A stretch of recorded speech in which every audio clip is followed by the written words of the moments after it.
아침 목상에 오신 여러분들을 환영하고 축복합니다. 하나님께서 또 새로운 날을 허락하셨는데요. 새로운 날을 걸맞는 새로운 은혜로 우리의 인생을 지킬 줄 믿습니다. 오늘은 바울이 야고보를 방문하다라는 제목을 가지고 사도행전 21장 17절부터 26절까지 말씀을 함께 살펴보도록 하겠습니다. 먼저 17절부터 20절까지 말씀 같이 한번 읽어볼까요? 예루살렘에 이르니 형제들이 우리를 기꺼이 영접하거늘 그 이튿날 바울이 우리와 함께 야고보에게로 들어가니 장로들도 다 있더라. 바울이 무난하고 하나님이 자기의 사역으로 말미암아 이방 가운데서 하신 일을 낱낱이 말하니 그들이 듣고 하나님께 영광을 돌리고. 3차 전도 여행을 마치고 바울이 예루살렘에 방문하게 됩니다. 예루살렘 방문해서 누굴 만났냐면 야고보와, 그 당시 야고보는 예루살렘 교회의 장로로 예루살렘 교회를 이끌고 있던 사람이에요. 예수님의 동생이죠. 야고보와 장로들을 만났어요. 이 장로들을 만나서 제일 처음에 한 일이 있습니다. 그것은 뭐냐면 하나님이 자신의 사역을 말미암아 이방인 가운데서 행한 일이라고 이야기를 해요.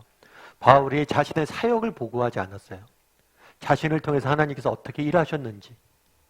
여기서 알 수 있는 건 뭐냐면 바울은 철저히 하나님의 주권을 인정하고 있는 모습들을 보게 되죠. 내가 이런 일을 했습니다가 아니에요. 하나님이 나를 통해서 이런 일들을 하셨습니다. 우리도 이렇게 고백할 수 있는 사람이 되었으면 좋겠어요. 누굴 만나든지 정말 하나님께서 내게 은혜 주셔서 이것들을 하게 하셨습니다. 그래서 우리의 시선을 계속해서 하나님에게 돌리는 훈련들을 했으면 좋겠어요. 그럼 이 하나님의 일들을 말하자 낱낱이 말하니 어떻다고 그랬어요? 하나님께 영광을 돌렸다라고 이야기합니다. 예루살렘 교회에 도착해서 바울이 제일 처음에 하는 일은 뭐냐면 그동안 하나님이 행하셨던 일들을 기억한 거예요. 기억하고 그것들을 나눈 거죠. 그리고 나누면서 뭘 했어요? 감사와 찬양을 하나님 앞에 돌리는 모습들을 보게 됩니다. 우리도 마찬가지예요. 우리도 인생의 여정을 쭉 살아가잖아요. 바울도 계속해서 인생의 여정들을 살아갑니다. 1차 전도여행 끝나고 2차 전도여행 가고 전도여행 끝나고 3차 전도여행 가고 예루살렘 거쳐서 로마도 가고 계속해서 인간의 계획들, 인생의 계획들이 있어요. 그런데 중간에 멈춰서 의도적으로 뭐라는 거예요? 하나님이 행하신 일들을 기억하고 나누고 감사하고 찬양하는 모습들을 보게 돼요. 우리도 그럴 수 있어야 돼요.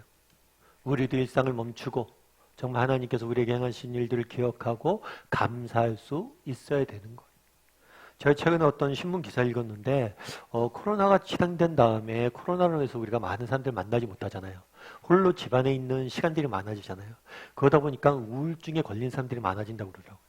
특별히 20, 30대가 많이 걸린대요. 젊은 친구들이. 어쩌면 우리 생각엔 요즘 젊은 친구들은 개인주의에 빠져 있어서 개인적으로 혼자 집안에 틀어박혀서 뭐 게임도 하고 뭐도 하고 마음껏 즐길 것 같은데 의외로 개인주의가 심한 세대일수록 우울증에 많이 걸린다고 그러죠. 그런데 이 우울증으로부터 극복하는 방법이 있대요. 그건 이제 전남대학교 연구팀에서 이렇게 발표했는데 감사를 해요, 감사. 감사를 많이 할수록 이 우울증으로부터 넘어설 수 있다라고 이야기를 하더라고요. 그리고 제가 어떤 강연을 들었는데 그런 이야기를 하더라고요. 어떤 이야기를 하냐면 우리 인생의 가장 중요한 것은 뭐냐면 부정적인 생각을 버리는 거래요. 예를 들면 그런 거죠. 난 안 돼. 코끼리 아시죠? 코끼리가 등치가 엄청 크잖아요. 그런데 코끼리가 조련사의 말을 듣고 코끼리가 발에 묶인 밧줄을 끊지 않는다고 그러더라고요. 힘이 엄청 셈에도 불구하고. 왜 그러냐 했더니만 코끼리가 아기 코끼리일 때 발에다 밧줄을 묶어놓으면 그걸 끊으려고 노력을 한대요. 그런데 그게 안 끊기죠. 그런데 코끼리가 자란 다음에도 그걸 못 끊는대요. 왜냐하면 선입견이 있는 거죠. 저건 못 끊는다라는. 그러니까 이런 부정적인 생각이 우리 인생에 정말 우리 인생의 발전을 막고 있다고 그러더라고요. 근데 재밌는 건 뭐냐면 이 부정적인 생각을 없애는 방법이 뭐냐? 긍정적인 생각을 가져라. 긍정적인 마인드를 가져라. 이렇게 계속해서 이야기를 하는데 그게 안 된대요. 긍정적인 생각을 가지려고 그러고 마인드를 가지려고 해도 긍정적으로 변하지 않는데. 그럼 어떻게 해야 되냐? 감사하라는 거야, 감사. 감사하다 보면 저절로 부정적인 생각, 마인드셋에서 긍정적인 마인드셋으로 바뀐다는 거죠. 참 공감이 됐어요. 우리도 마찬가지예요. 정말 하나님께서 우리에게 행하신 일들을 기억하고 감사하고 찬양할 수 있어야 돼요. 그래서 우리가 이렇게 아침 묵상도 하고 하루의 시작을 이렇게 기도하고 말씀 보면서 시작하는 거죠. 하나님이 우리에게 행하신 일들을 기억하고 감사하고, 그랬을 때 이 기억과 감사가 우리의 인생을 지킬 겁니다. 그런 다음에 어떤 일이 있었는지 한번 살펴보도록 하죠. 20절부터 21절 말씀 같이 한번 읽어볼까요? 바울더러 이르되 형제여 그대도 보는 바에 유대인 중에 믿는 자 수만 명이 있으니 다 율법의 열성을 가진 자라. 내가 이방에 있는 모든 유대인을 가르치되 모세를 배반하고 아들들에게 할례를 행하지 말고 또 관습을 지키지 말라 한다 함을 그들이 들었도다. 예, 그들이 들었도다. 아마 거짓 소문이 퍼졌던 것 같아요. 어떤 소문이었냐면 바울이 뭘 했어요? 모든 유대인을 가르치되 모세를 배반하고 할례를 행하지 말라, 또 관습을 지키지 말라. 모세를 배반했다는 건 율법, 모세가 전한 율법을 부인하고 또 행하지 말라고, 관습을 행하지 말라고 가르쳤다는 거죠. 그런데 이것은 그렇지 않아요. 바울은 분명히 우리의 믿음이, 우리의 구원이 오직 믿음으로 이루어진 것들을 가르쳤습니다. 율법이 아니라 믿음으로만 우리가 구원받는 것다는 것을 가르쳤어요. 하지만 그렇다고 해서 율법을 무시한 게 아니에요. 율법을 지키지 말라고 말하지 않았어요. 그럼에도 불구하고 뭐예요? 거짓 소문이 난 거죠. 얼마나 바울 입장에서는 답답하겠어요. 여기서도 내가 거짓 소문에 이렇게 휘둘리는구나. 그러면서 장로들이 제안한 게 있어요. 22절부터 24절까지 말씀 같이 한번 읽을까요? 그러면 어찌할꼬 그들이 필연 그대가 온 것을 들으리니 우리가 말하는 이대로 하라. 서원한 네 사람이 우리에게 있으니 그들을 데리고 함께 결례를 행하고 그들을 위하여 비용을 내어 머리를 깎게 하라. 그러면 모든 사람이 그대에 대하여 들은 것이 사실이 아니고 그대도 율법을 지켜 행하는 줄로 알 것이라. 네, 이런 오해가 있으니까, 율법을 네가 지키지 않는다는 오해가 있으니까 우리 중에 서원한 네 사람이 있는데 이 사람의 후원자가 되라는 거예요. 이 사람이 율법에 따라 서원을 했는데 이 사람이 율법에 따라 서원한 내용을 잘 지킬 수 있도록 네가 후원자가 돼서 행하라는 거예요. 그럼 사람들이 율법을 바울도 지키는구나 라고 생각할 수 있다는 거겠죠. 그래서 그들을 배려하라는 거예요. 사실 우리가 살다 보면 바울처럼 이렇게 오해를 받는 경우들이 있어요. 그래서 랄프 에머슨 같은 사람 뭐라고 얘기하냐면 위대하게 된다는 것은 오해를 받는 것이다, 이렇게 이야기했어요.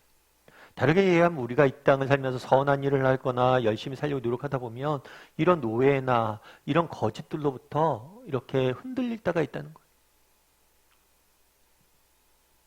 그러자 바울한테 뭐라고 제안한가? 이 오해를 네가 풀려고 노력하라는 거죠. 물론 바울 입장에서 그렇게 이야기할 수 있어요. 아니 내가 그런 적이 없는데 무슨 이야기냐? 억울할 수도 있겠죠. 그런데 그대로 오해 풀기 위해서 노력하는 모습들을 보게 되는 거예요. 그럼 어떻게 이렇게 바울이 이렇게 할 수 있었을까? 이런 사실은 여기뿐만 아니라 바울이 계속해서 오해를 받거든요. 그리고 거짓 소문들이 계속 나요. 그럼 어떻게 이러한 오해와 거짓 소문 속에서 이렇게 이겨낼 수 있었을까? 이런 의문이 드는 거죠. 그건 아마 확신이 아니었을까 싶어요. 어떤 확신이요? 하나님은 아신다는 확신.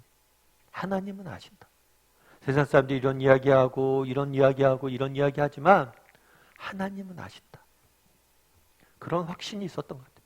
그리고 그런 확신 속에서 흔들리지 않고 사람들의 오해를 풀려고 노력하는 모습들을 보게 됩니다. 우리도 그랬으면 좋겠어요. 정말 어떤 형편, 어떤 상황 속에서도 하나님은 아신다. 그게 제일 중요하잖아요. 예전에 어떤 피아니스트 공연에 대한 이야기를 들은 적이 있어요. 이 피아니스트가 막 연주를 합니다. 연주를 하고 나서 다 끝나면 이렇게 관객들이 막 박수치고 인사하잖아요. 막 박수치고 인사하는데 이 피아니스트가 관중석이 한쪽만 계속해서 주시해서 보는 거예요. 나머지 관중들은 다 환호하는데 신경 쓰지 않고. 그 왜 그럽니까? 물어봤더니 그 자리에 자신의 스승이 있다는 거예요. 정말 관객들이 환호하지만 저 스승이 인정했을 때만이 내 연주는 오늘 완성된 거라고 이야기하더라고요. 그렇죠. 많은 사람들의 이야기, 말들도 중요하지만 정말 중요한 건 누구예요?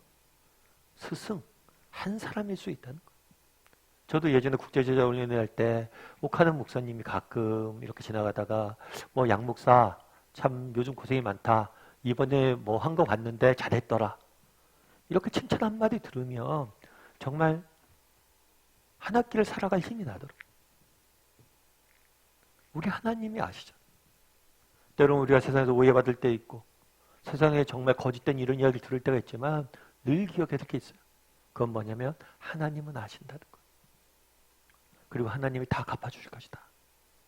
오늘 하루 우리가 세상 속에 살아가야 됩니다. 그런데 늘 쉽지가 않잖아요. 세상 속에 살아갈 때.